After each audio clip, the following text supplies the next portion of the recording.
Of Election360, and coming up for the next 50 minutes today, we have a comprehensive breakdown of what exactly transpired at the Supreme Court earlier today, where by a 5-2 majority vote or decision, the Supreme Court has upheld what the majority leader of the NPP side in Parliament, Afenyomarkin, sent to them. We'll break it all down for you so you are also on the same page with us. Also on the show this morning, we'll be looking at what the Electoral Commission has just done. What is that?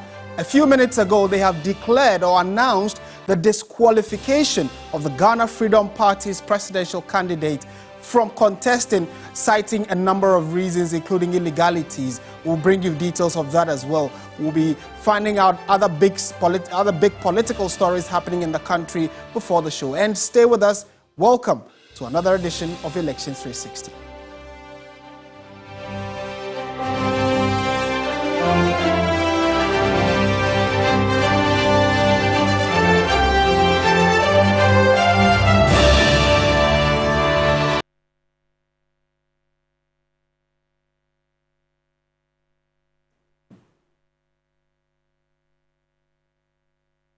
Right, so thank you for staying with us. My name is Martin Esiedudati. Very soon I'll be joined by a few of my colleagues where we will start dissecting the big issues we have for you this morning. So I think we should just delve into it straight away. Joining me in studio now is Joseph Akable, who wears multiple hats, including the fact that he reports from the courts every now and then and other political issues happening in the country. He's joined us for a quick analysis on what has happened at the Supreme Court. It happened a few minutes ago, probably under an hour, and so we want you to understand what it means going back to Parliament and whether or not the Speaker will be recalling the House. We are unsure or uncertain when that would be. But Joseph Akable, good morning. Thank you for joining us. Also, in a few minutes, we'll be joined by Johnny Hughes, who is with our political desk, host of 3FM Morning Show. He would also be with us. So to start with, the 5-2 you see is not a score of a football game, but that's the decision that came from the Supreme Court on the back of the 4-seat declaration conundrum. Joseph is with us. Joseph, what exactly does this 5-2 mean? I mean, very simple decision. It effectively restored Parliament to as we've known it since 2020, and we are going to go a bit more into it and break all of that down for you. But the core issue is that you heard the Chief Justice did indicate that the decision of the court is a 5-2 majority with 2 judges dissenting on grounds of jurisdiction. And so the question of jurisdiction has to do with, does the court have the authority to hear the matter that has been presented to it? The 2 judges have taken the view that the court did not. The 5 judges came to the conclusion that yes, the court did have, and also proceeded to rule in favor of Alexander Afenyomarkin. So a bit more details of it. So the majority, those who constituted the majority, the Chief Justice herself, Gertrude Tokonu, Mariam Owusu, Yao Asaridako, Samuel Adibu Esiedu, and then Ernest Gaiwu. And let's stay a bit on Ernest Gaiwu a bit, because you recall the issue came up about his participation in this particular process. The point was made that, look, because of the fact that he had previously contested on a ticket of the opposition, the governing New Patriotic Party, I must say, in the Volta region. So because of that, they wanted him off this particular panel. But the Supreme Court dismissed that particular objection and allowed him to stay on the panel. And so eventually he sided with the majority. Those are matters that are factual that we can make reference to. In terms of the dissenting opinion, again, it's interesting to talk about it because Justices Lovelace Johnson and Justice Amadou Tanko came to the conclusion that, look, they do not think that this is a matter that the Supreme Court ought to deal with. The context, again, is that when the case started, these 2 judges were not part of the Supreme Court hearing. It started with a 5-member panel to deal with the preliminary matters. And so first, the request that they should put on hold the Speaker's decision. It was this 5-member panel that dealt with it. Again, when the Speaker made the application asking for the Supreme Court to set aside his decision, it was still the 5-member panel. It was after that decision that you recall the Chief Justice indicated the panel will be reconstituted. So they went out and they came back as a 7-member panel with these 2 new justices joining. And there are some who are already making the argument that if these judges were on that original panel, it means that the decision there would have been different because, mind you, when the Chief Justice delivered the ruling in which they dismissed the concerns that have been raised by the Speaker of Parliament, she did make reference to the fact that even if the case had gone to the High Court, the Supreme Court would have expected that they hold on to it and bring the matter over to at the Supreme Court. Right. And so this is how we've come in so far, Martin. Right, and again, for those of you who are just joining us, the issue is that a few moments ago, the Supreme Court ruled by a 5-2 majority decision that the concerns that were brought to them by Alexander Afenyo-Markin, the leader of the NPP caucus in Parliament, and of course he wants us to call him the majority leader, is that the Supreme Court has upheld that, indirectly saying that the decision of the Speaker of Parliament to declare 4 seats vacant were wrong, and that those 4 MPs are expected to go back to Parliament. And we'll also take you through the numbers to understand what then that means for parliamentary sittings. And clearly it also means that the majority swings back to the side of the NPP. And these are the judges that sat on it and took the decision, 5-2 decision. You gave indications that had these two been part of the earlier decisions that were made by the court, we may have a different outcome. Yes, because the two of them, per what the Chief Justice read today, says they disagree on grounds of jurisdiction.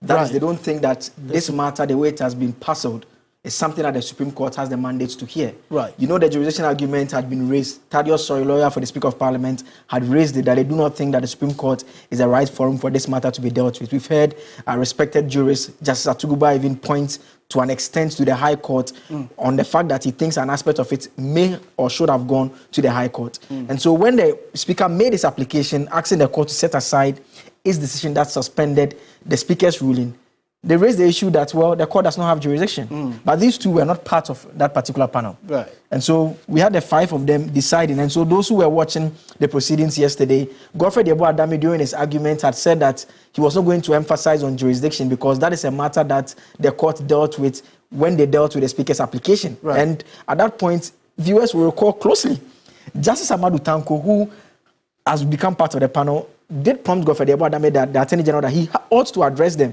because the court has not necessarily resolved that matter. Yet, okay. And so it's no surprise that the decision has come out and he is within the dissenting opinion to say that, look, I do not think that this is a matter that we had jurisdiction to entertain in the first place. All right. And maybe would also, as the show progresses, consider what exactly happened to the Speaker and his lawyer. Why did they not show up in court? Did they, based on consultations behind the scenes, decide to let things play out as they were, or as they were going, or they intended to, find other ways of dealing with this issue? We'll look at all of that, what it means. Joining us now is Johnny Hughes, host of the 3FM morning show and also member of our political list. Johnny, good to see you in suit. Good to see you. Good to welcome. I get that fun.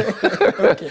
So first of all, I'm not sure you are entirely surprised about the Supreme Court's decision. It was one of two things, either they agree or disagree, and clearly they agreed. So what are your immediate thoughts on that? For me, I thought that yesterday, this stems from yesterday when Godfrey Adami, who had earlier argued that the Speaker of Parliament should not have gotten private counsel to represent him, suddenly, yesterday, in the absence of the Speaker's counsel, thought that the Speaker was being disrespectful to the court.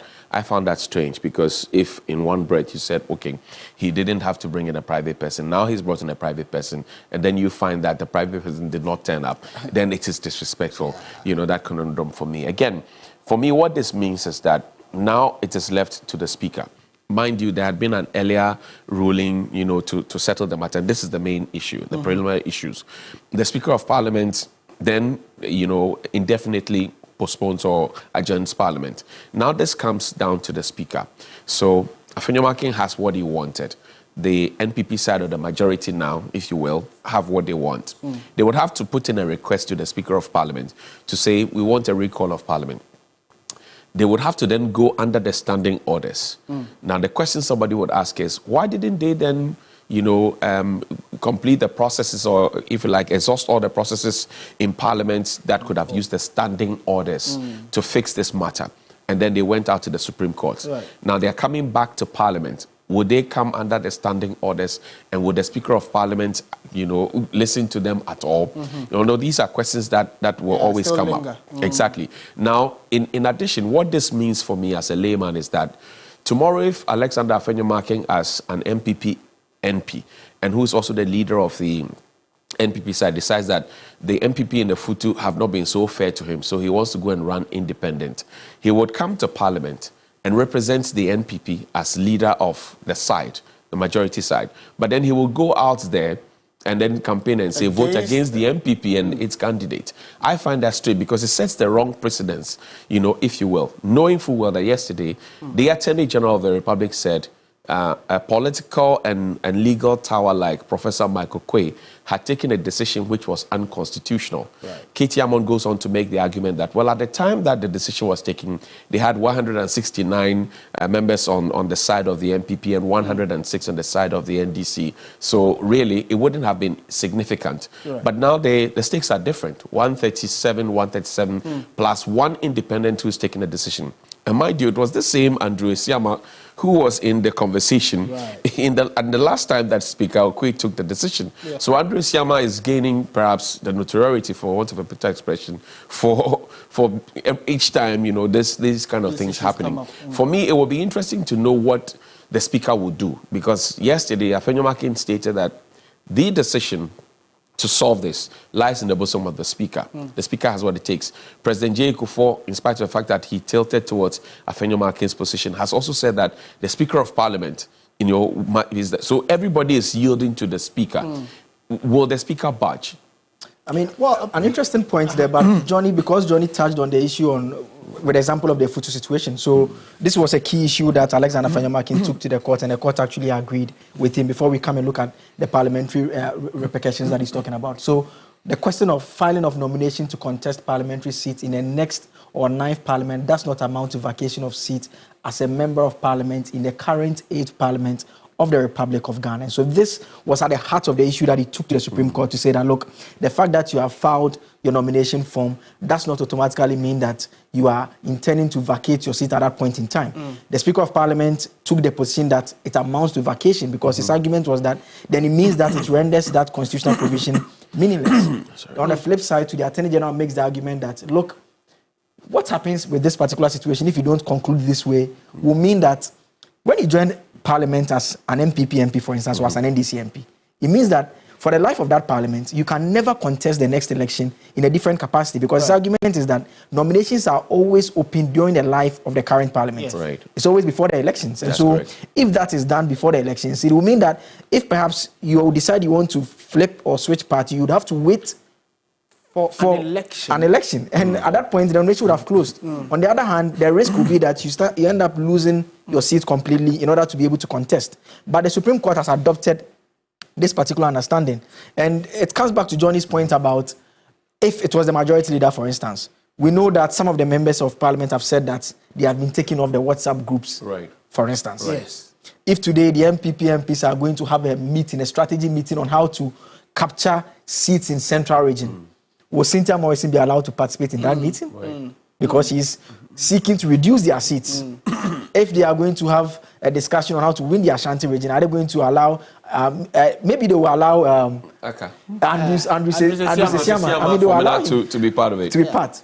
But in the Eastern region, would they allow Kojo Asante to join that discussion? You know, so I think one other argument I picked, or one other point I picked from the argument during the court proceeding was the fact that the Article 97, 1G and H, which was now, fortunately, the Supreme Court has now come to interpret it. We are yet to get the full reasoning behind their interpretation or how they came to that final decision. Hopefully tomorrow we should be getting that. But I get the understanding from the preliminary conversations in the court that whatever the rules say only work within the lifetime of a sitting parliament. So it does not take future effect. So which means that those 4 MPs who decided to stay, to leave their seats or to come back to Parliament, hopefully on another political party's ticket or as independent candidates, that decision does not border on the current proceedings of the current Parliament. So that's what Martin, my understanding was. Earlier when in the run-up to the MPP's presidential primaries, the likes of Nano Heninto, Robson Adoye, and many others had gone in the line of, they became Alanites. The MPP's chief scribe, Justin Kudiafrimpong, wrote to them and said that based on certain provisions contained in the MPP's constitution, they had forfeited automatically their membership of the MPP. I mean, so that's clear. There's no ambiguity about that. If you decide to contest on a ticket of an independent candidate, even though you could be a member of parliament, you immediately forfeit your membership, which would mean that then they would have to trigger the processes to take you out. Now, we must recognize that the members of parliament were voted for by their constituents, knowing that they represented a certain political party. And once you become a member of a parliament, you do no longer represent your party, you represent the constituents in the constituency. Right. So now Alexander Afenyomarkin and his group are taking a decision that inures only to the benefit of the party and not necessarily to the benefit of the constituents that are being spoken about. Cynthia Mamle Morrison is NPP in Agona West, but she represents now both NDC, MPP, CPP, GOM, PNC, whatever everybody it is, in Agona West. Yeah. So now if you are taking a decision that is tilted towards the NPP, are you now looking at the larger picture? Are you looking at a skewed view? You know, that conversation, because once you become a member of parliament, you represent the constituency. Yes. You don't represent your party anymore. Yes. If the people might not have voted for you or may not have voted for you, but when you advocate for a bridge, a gutter, a school, whatever it is, to be set up, you're doing that because you think that the constituents in totality will benefit. Now, number two, for me, I find this interpretation problematic. I'm not a lawyer, but from a layman's point of view, we can argue and say that, okay, to get into the next parliament, the 9th parliament, you'd have to start the processes now, nomination, vetting, But the point is that you came into this parliament in a certain capacity. So now you cannot then be in that same parliament and seek to say you are singing a different song. That's why I asked the question about Afenyomarkin particularly. Can he go now to the people of Efutu if he had not won the primaries or he had not gotten the green light to say that, okay, I came to you, I'm MPP, I'm in parliament, I'm the leader of government business, etc. But now I want to run independent. So by day, he goes to the constituency and is campaigning that vote for me as an independent. The MPP will not take you to the glory land, the NDC will not take you. Then he comes to parliament and he's saying the elephant, he says we need him. I mean, that's contradictory. That's confusion. I think the question will be, would the MPP have kept him as majority leader if he had failed to contest the Futu as an independent candidate? That's even a bigger question, because in parliament, per their standing orders, I mean, they have their way they play their own games in parliament. So you ask yourself, what this ruling really seeks to achieve? Right. Does it seek to solve the problem that we have now without giving cause to future consequences, or does it have future consequences in mind? And that actually brings one of the things I've also been thinking about, that does this then set a precedent to allow people to be able to cross carpet or decide to say, so let's say, for instance, the 9th parliament starts, and then one MP on either side decides that, look, based on the kinds of decisions this side has been taking or the way we've done business, I disagree, so I want to now cross to the other side. What does that trigger a new set of parliamentary proceedings or that's a British system. Yes, but as far as Alexander Afenyomarkin is concerned, that would mean that you would have to vacate your seat.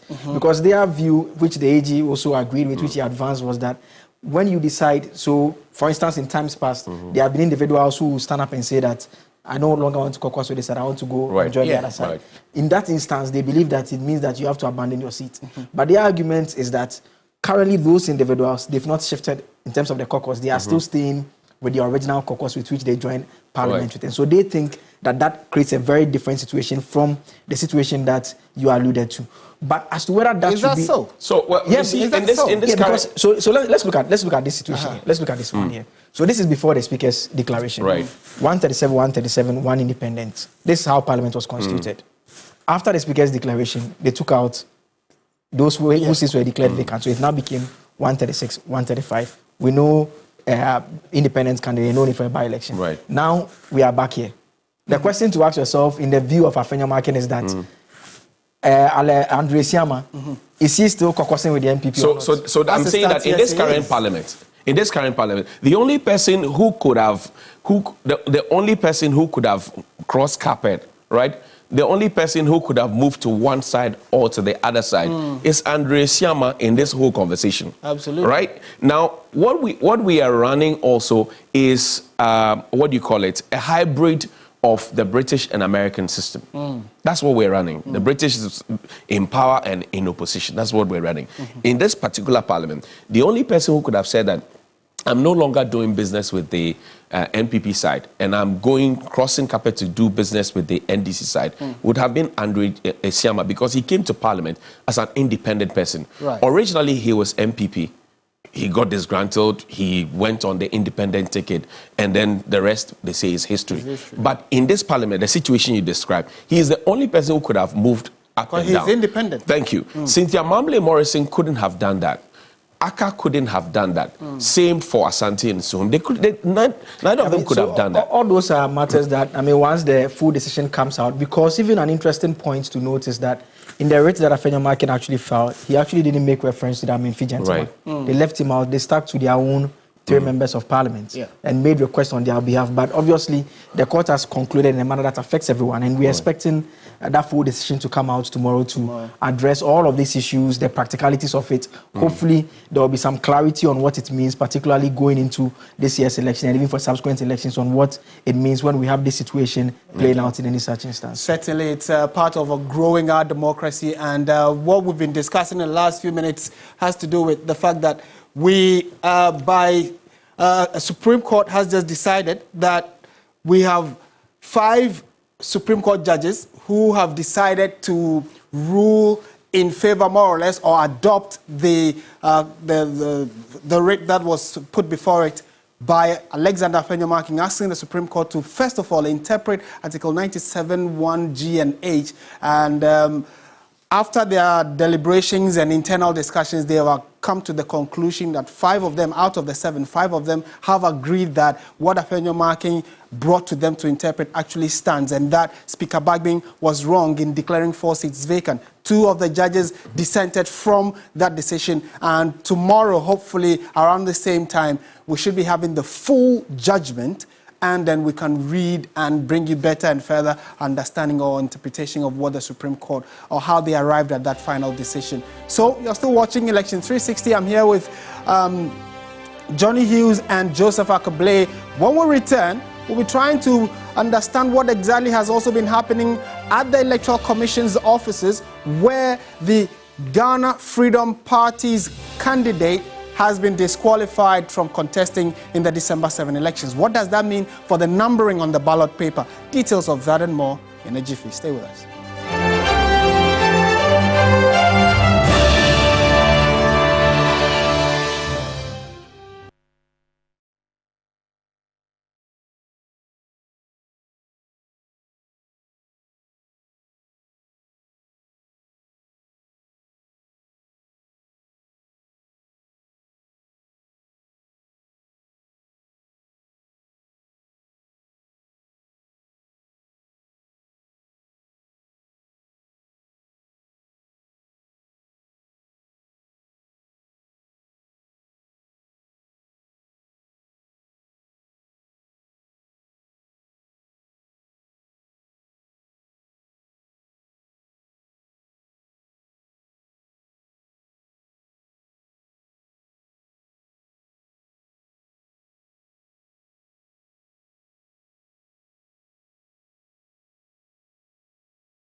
Welcome back to Election 360 on TV3. So before the break, I gave you an idea of what's next, which is that a few minutes ago, the Electoral Commission has come with a decision that the presidential candidate of the Ghana Freedom Party, who filed on the back of the demise of this woman, Madam Ekua-Donkor, has been disqualified. The gentleman, according to the Electoral Commission, had some problems with his nomination forms, and on the back of that, they gave them time to try and resolve some of them, but a number of the problems they found in the documentation that was submitted were unpardonable. On the back of that, they have been disqualified. What does that mean going into the elections? We'll bring you a bit of all of that after we hear what exactly Jean Mensah, the chair of the Electoral Commission, has been saying. Regarding the 2024 presidential ballot. And I know there have been a lot of discussions about it in the media landscape. But I'd like to assure you that there's no cause for alarm, even before I move forward, because I see Dr. Tanko looking very jittery and taking off his glasses. As you may be aware, the Commission received notice of the home call of Madam Ekua-Donkor on the 29th of October 2024. Per Article 54 of the 1992 Constitution and Regulation 13.4 of CI 127, the Commission wrote to the Ghana Freedom Party and provided them a period of 10 days within which to file a new candidate. Article 50 of the 4 of the 1992 Constitution reads, where at the close of nominations, but before the election, one of the candidates dies, a further period of 10 days shall be allowed for nomination. In that respect, the Commission wrote to the Ghana Freedom Party and asked them to present a new candidate within 10 days. In fulfillment of that request, the Ghana Freedom Party presented Mr. Apiakubi, who was before then the vice presidential candidate to Madam Ekua-Donkor. The party presented him as the presidential candidate of the Ghana Freedom Party. He and the party went on to submit their nomination forms on the 5th of November, and our technical teams went to work immediately reviewing the nomination forms. At the end of the process, they detected a number of errors and some illegalities with the form. The candidate's attention was drawn to these errors, and the party was provided an opportunity to correct them. They did that. In the view of the Commission, it was not in our bosom to provide the political party the opportunity to correct some of the illegalities that we found on the form. In that respect, the party did not draw their attention to it, because the Commission does not feel that it is in its bosom to allow any political party to correct illegalities with the form. The Commission, therefore, as at yesterday, wrote to the party and to the candidate disqualifying him from contesting the 2024 presidential election. This morning, we are here to inform you of the Commission's decision to maintain the presidential ballot as it is. As you may be aware, and I believe all of you have representatives in the printing houses, we are almost 90% complete with the printing of presidential ballots. And you are also aware that following the passing of Madam Ekua-Donkor, we requested the printing houses to cease printing until the law had taken its course. Now that the presidential candidate or the nominee has been disqualified, the Commission would like to inform you that the printing would proceed on the current ballot as is, in the interest of time and to save this country millions of cedis. And so our task here this morning is very simple. We are not here to change positions. We are not here to reballot. We are simply here to inform you that the Commission intends to notify our printing houses to proceed with the presidential ballot as is. It will proceed with the ballot that bears the name and the image of the name of the Ghana Freedom Party, their symbol, and the image of Madam Ikuya Donko. And we believe that a lot of discussions and advertisements will go out to prevent the citizenry from voting for her. So this is our mission here this morning. It is a simple one, as I said. We'd like to thank you for your time and your attention.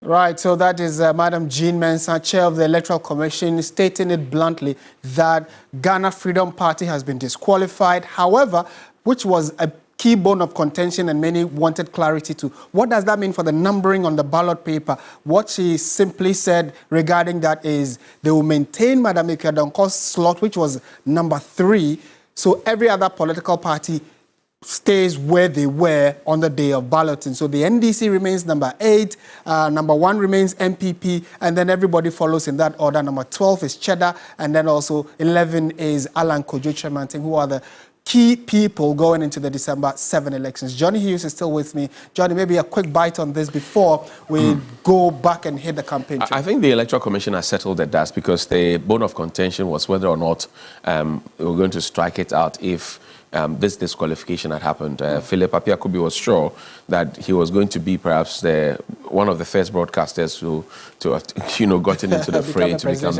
a presidential candidate. But that didn't happen because there were some clerical errors. Remember that Bernard Mona of the PNC had also had some clerical errors, and Madam Ikuya Donko, John Mahama had cause to say that some people who were on there were not. Ikuya Donko said, well, I'm going to sue John Mahama. Kofi Akpaloo and many others had come, but, well, she's going to be with the Lord.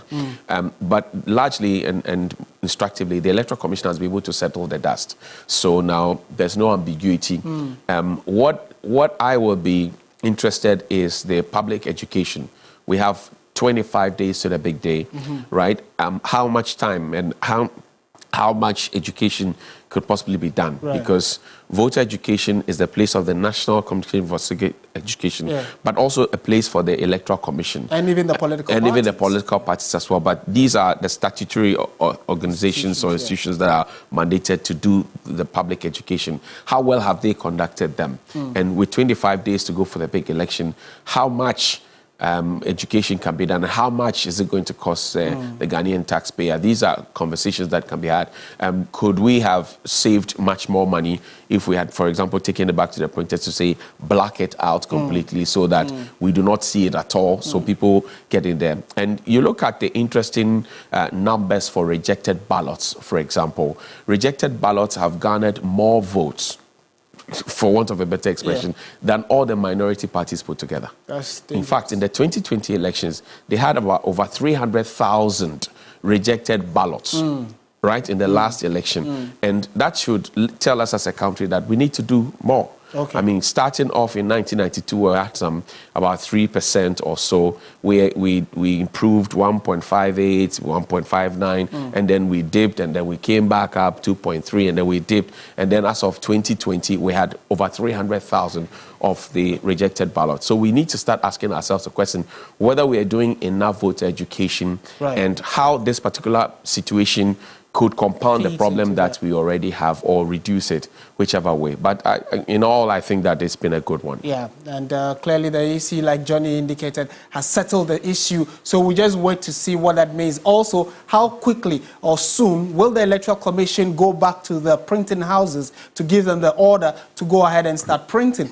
What then happens to the earlier ones that have been printed? Are they going to now be discarded? And again, it raises the question of the cost to the Ghanaian taxpayer. But, well, we'll see what all of that means in the coming days as the EC keeps engaging us to give us clarity on their preparation towards December 7.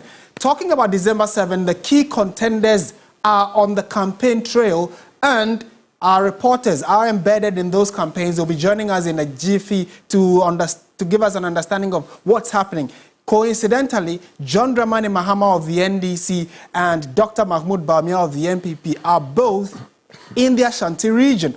You'd recall yesterday, John Mahama met the clergy in the Ashanti region, and there was a session where people asked questions, he gave answers, there were prayer sessions for them, and We also know that Dr. Mahmoud Bawumia has been touring in specific areas of the Ashanti region to reiterate the mantra of they having to give him the nod to win the upcoming elections. Let's ask our correspondents who are following them exactly what has been going on in the Ashanti region. Komla Kluche is our man with the John Dramani Mahama campaign team. Komla, thank you very much. Also, we'll be joined by Daniel Opoku, who is with the campaign trail of Dr. Mahmoud Bawumia. But let's start with Komla. Komla, thank you for joining us. So, yesterday, we saw a church service or a service that had the clergy meeting John Mahama. After that, he's back on the campaign trail. What exactly has he been saying?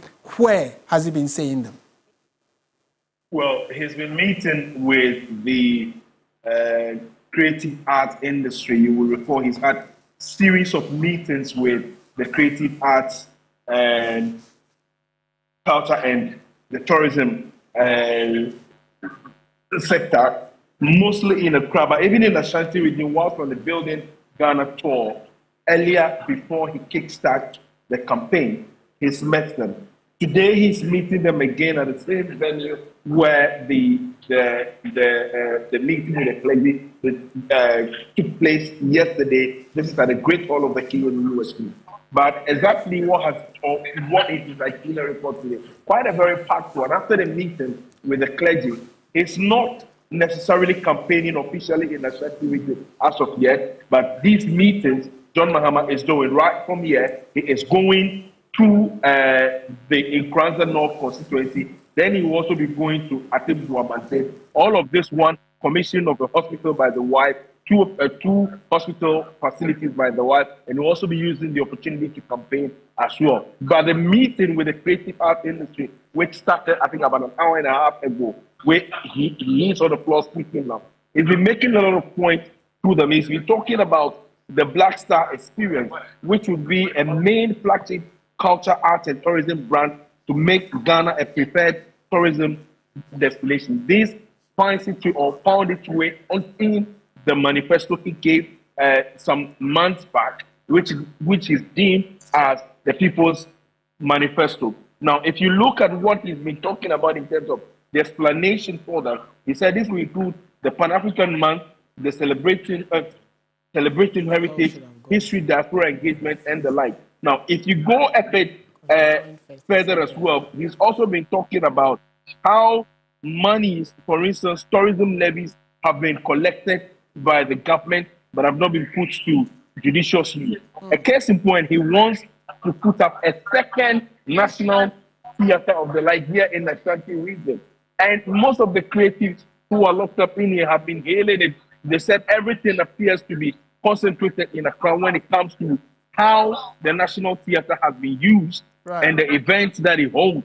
Government in the past had said that they were going to do a similar thing. That has not been done. He said, well, he would do it. He would commit himself to doing it, as well as giving a major rehabilitation to the National Theatre as well. Okay. There is also the issue about him guarding, trying to put up a structure where the people are able to have their movies that they play, especially the Kumawood ones and all those ones, streamed online. They have a streaming page or platform where monies are able to be paid through the artists, through the generation, and then the taxes attack. All of this, to a very large extent, would help or aid these artists who, for a very long time, have cried, especially when they're out of service, do not have anything to go home about. Okay, yeah, Komla, thank you for that report. So, briefly, is John Mahama going to stay in the region for how many more days? Do we know what his itinerary looks like?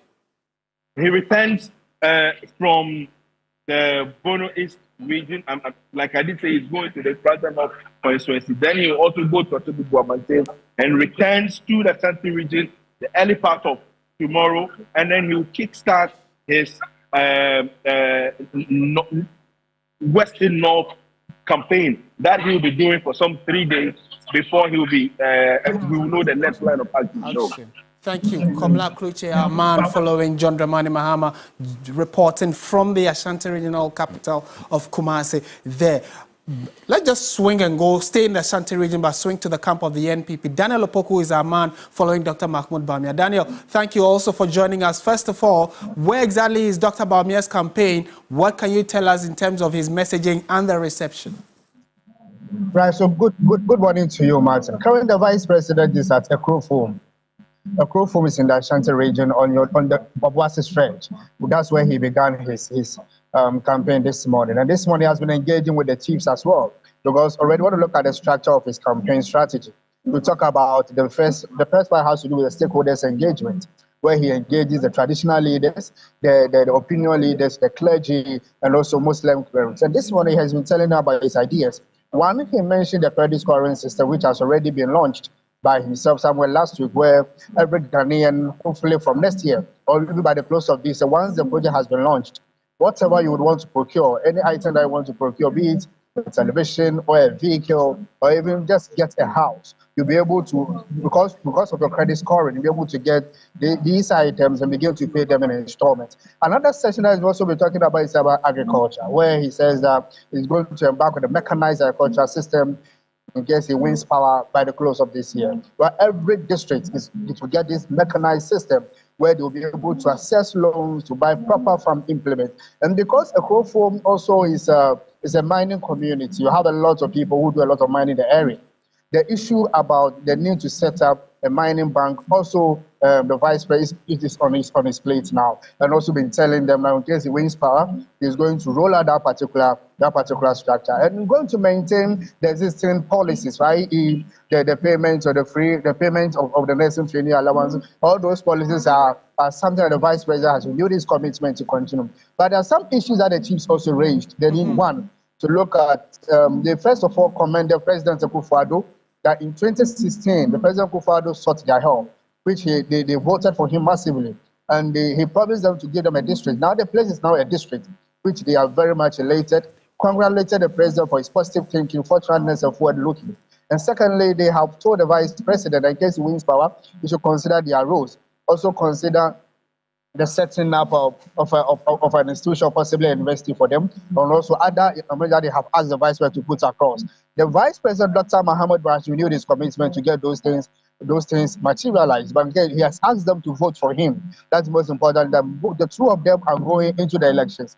Dr. Mahmoud Bawumia and the former President Mahama. The two of them are going to the elections. And Dr. Mahmoud is requesting the people to vote, which they have renewed their commitment to do so for him. Now, right after Ekrofom, the Vice President is expected of the NPP flag bearer is expected to be at Obuasi East, then Obuasi West. Today, be touring 3 constituencies before the close of day today. In all that, to engage the traditional leaders, the stakeholders, and also Muslim clergy to tell them his ideas, passport application, the drone system, the Agenda 111, which is a major government policy. Renews it for by close of next year, all these policies will be completed, I'm sure, is your last word there. Thank you very much, Daniel Opoku, who is a man following Dr. Mahmoud Bawumia's campaign in the Ashanti region and has given us a fair idea of where he's been and where he's expected to go to. Thank you for that report, Daniel Opoku. I still have Johnny Hughes with me in studio. Now, let's look at the Ashanti region. Let's put it in perspective for you. What has their voting pattern been? It would not be right for you to think that they only vote NPP. No, there are some clear differentiations, and we'll put that in perspective for you. So, Johnny, walk us through the numbers. Clearly, the blue line up there talks about the NPP's dominance in the Ashanti region. That's great. Well, let's begin from the number of seats. So this is 43 seats for the NPP, and the explanation is that there are 42 seats originally for the NPP, plus 1 independent, Andrew Esiama from Fomina. That will make it 43 for the NPP. Because he has decided to do business with them. So that's how come we put it this way on it. But at the last count, NPP had 42 seats plus Fomina. The independent seats will be 43. And the NDC had 4 seats. Previously 3, but they added 1. Muntake's seat, for example, has been one of the strongest for the NDC in that area. Now, you look at the electoral record from 1996, because in 1992, the NPP boycotted the election. But in 1996, you would find that the nation was still in that Jerry Rawlings frenzy. right? That was when Jerry Rawlings was seeking a re-election, a second election. The NDC had 32.8% of the total votes. The MPP strongly had 65.8% of the votes. You come to 2000, when Jerry Rawlings was leaving, President Mills was coming in. J. Kufuor, the new kid on the block, had come in. He tipped it up to 74.8%. He got that favor also because he was a son of the soil. Fantastic. From Ashanti region. Absolutely. So absolutely. Naturally just backed him. Absolutely. 22.5% for the NDC. Then there was a runoff. It was not a done deal. This was when all the other parties came together, joined the NPP, and you see that it tipped further upward, 80.5%, and dipped that of the NDC to 19.5%. And then in 2004, that was when President Kufuor was seeking re-election. Mills was still in the race. It comes back to the earlier position that they had. This time, not a runoff with all parties uniting. So it actually tipped from 74 to 77%, and then the NDC had 21.8%. If you look at, they're still within the same, and then in 2008, the NPP lost that election to President Mills. That's 72.5%, and then the NDC had 26.0%, 74.4% in 2008. There was a runoff. In fact, the 2008 election had round 3, the time being the final one, but there was a runoff again, and you'd look at the numbers pretty much like what we had in the other runoff, right? Great. Then you go to 2012, and then you had 70.9% for the NPP and 28.4% for the NDC. This time, the NDC showed strongly, just like they did in 1992. Come to 2016, at 23%, and then 76.3% for the NPP. And then in 2020, 71.6%, which was a dip from the 2016, where the NPP had almost a million vote differential, the first in the history of Ghana's electoral victory, to 26.1 in 2020. What this means is that what you see here could possibly be affected by the breakaway by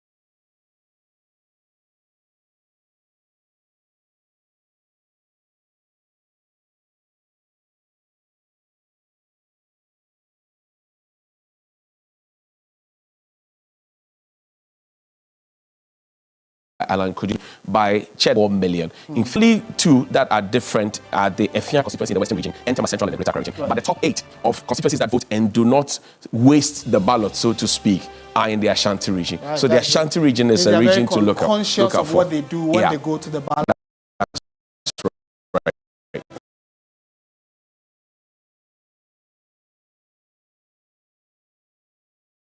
Box to vote. That has been it for our show. We just put the Ashanti region in perspective for you. There's more of such in subsequent days as we all build up to December 7th. This is Election 360. I'm Martin Asiedu. I've been here with Johnny Hughes. Joseph Akable passed through earlier, and we're happy that you're part of this show. Let's keep the conversation going on our various social media handles.